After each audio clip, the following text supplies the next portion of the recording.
you very much for the very quick and complete introduction from Apo Patudin and Apo Ortega. Of course, our guests were all here from La Union, from Isabela, Cagayan, Ilocos Sur, ang iba't iba pang ampon ng anak ni Batak, kamag-anak ni Batak, karuba ni Batak, and mga komadre at kachika ng Batak. It's a real pleasure to be with you, Madaydaing Apo Mayor, the first city mayor of Batak, our partner in progress and development, Apo Jeffrey Jubal Nalupta, and my sidekick, Ijay Capitolio, Salawag, ni Apo Angelo Marcos Barba. Lahat kami post, kaya relax na relax, happy magsha-shopping na sa Hong Kong. Salamat talaga naman to our jurors who I'm certain will have a very difficult time. Madam Corazon Garcia, our group who are here, the adjudicators. Of course, ang bidang-bida, ang ating Miss Evangeline Dadia, ni Mang Banji. Si Patanda, parang naman punong abala sa bawat bagay. Baka mag-overtime, bayad na naman. Mahirap na. Kaya palakpakan natin at higit sa lahat ang masisipag, magaganda, bonggang-bonggang anak ni Batak na narito. Palakpakan natin ang sarili natin. Na anumang pagod, hirap, dalamhati, higit sa lahat, walang kamatayan, homesick, ay bonggang-bongga pa rin. Kaya, it's a real joy and pleasure to be with you this afternoon. And finally, I make it to the Anak ni Batak, and certainly, it's a joyous celebration for all of us. Talaga namang ibang-iba na ang Ilocos Norte. Napaka-trying hard na natin na maging moderno at kabalikat sa pagbabago ng bagong milenyo. Tunay nga na ngayon, dati-rati, sinasabi natin, ang SM ay sirok timangga. Sa awa ng Diyos, may tunay ng SM sa atin. Mall at may hypermart dyan sa Lawag. At baka magulat kayo, kami ni Mayor, gagawa na rin ng SM na tunay dyan sa Batak. Marami ng investors dito sa atin. Talagang kakaiba na, magbubukas na rin yung mall ng Pure Gold. Andyan yung Robinsons, dati pa rin sa San Nicolas. Ang laki-laki ng Wilcon, ang housing, phase 3 na yung Robinson. At nakita naman natin yung Camellia, 100 houses to be built in the next 8 months. So tunay na ang Ilocos Norte, yung progreso, ay umaabot na ng 9% ang growth rate sa kada taon. Ibig sabihin, mas mabilis ang Ilocos Norte lumawak, lumaki, at magkaroon at magbigay ng trabaho. So we're very hopeful that with your continued support, higit sa lahat, yung kinamamatayan at pinagdudusahan dolyares ay tuloy-tuloy. Thank you so much for this support. Certainly, this is the secret or not so secret ingredient of our development in our province. You may have heard that we've had a blockbuster year also in tourism. Tourism that saw us, nung Semana Santa, umabot tayo ng 680,000 tourists. Lampas pa ng Baguio. Totoo kaya yun? Pero alam ko, daksaan talaga lahat at talagang patok na patok Batak na halos 2 oras ang pila doon sa Marcos House, sa Empanadahan at halos naubos ang pagkain sa Paway hanggang Pagudpud.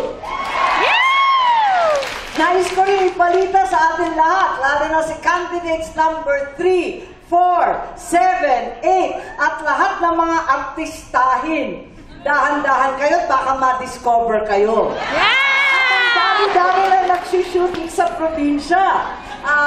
Enteng Kabisote yung lalabas ngayon, pagkatapos yung Panday, lahat sinuting sa Burgos, sa Paway, buhay at sa bata. Patok na patok ang ating mga sand dunes.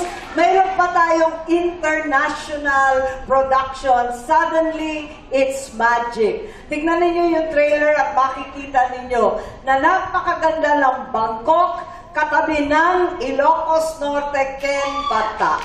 So we're very proud of these achievements and we're certain that you will share in all these developments.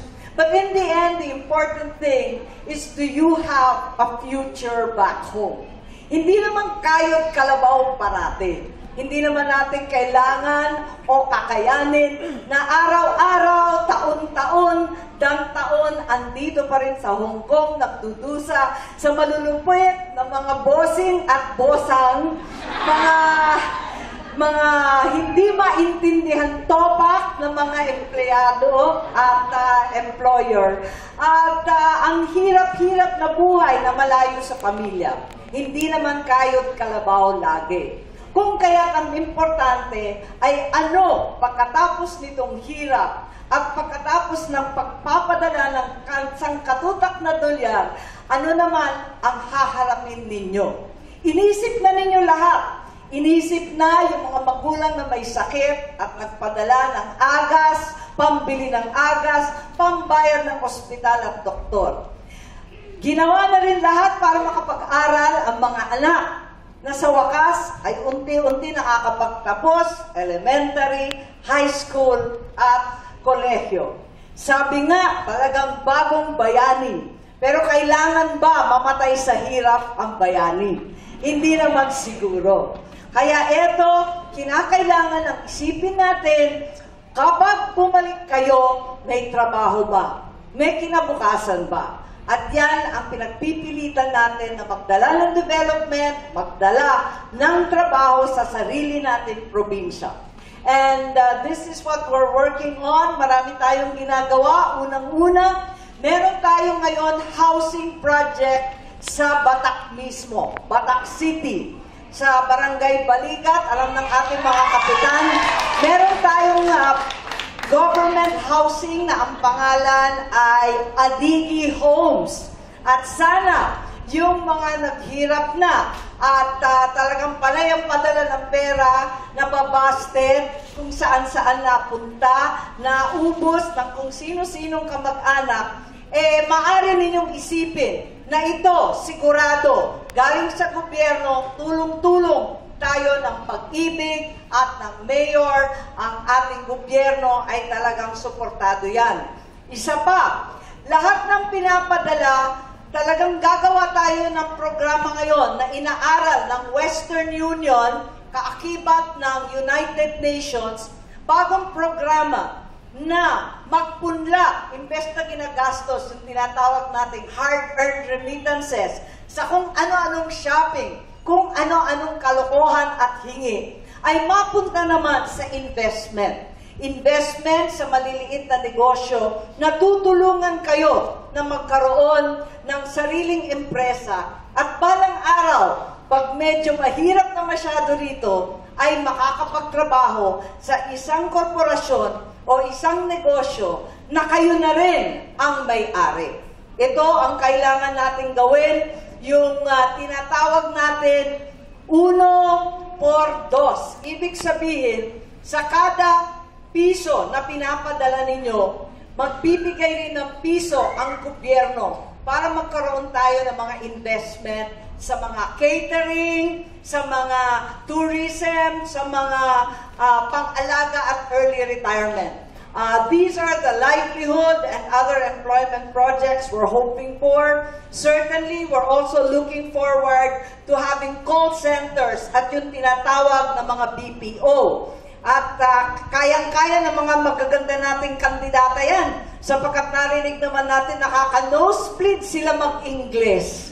Ang gagaling talaga.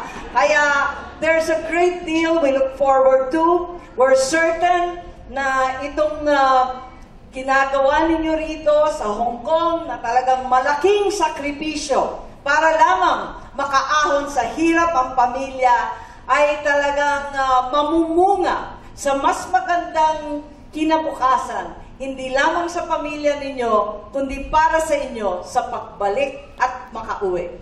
Maraming salamat sa ating lahat. At sabay-sabay tayo na talagang sumigaw ang biyag ti anak ti bata. Thank you so much. Diyos ti agila katakay amin. Thank you. Baby.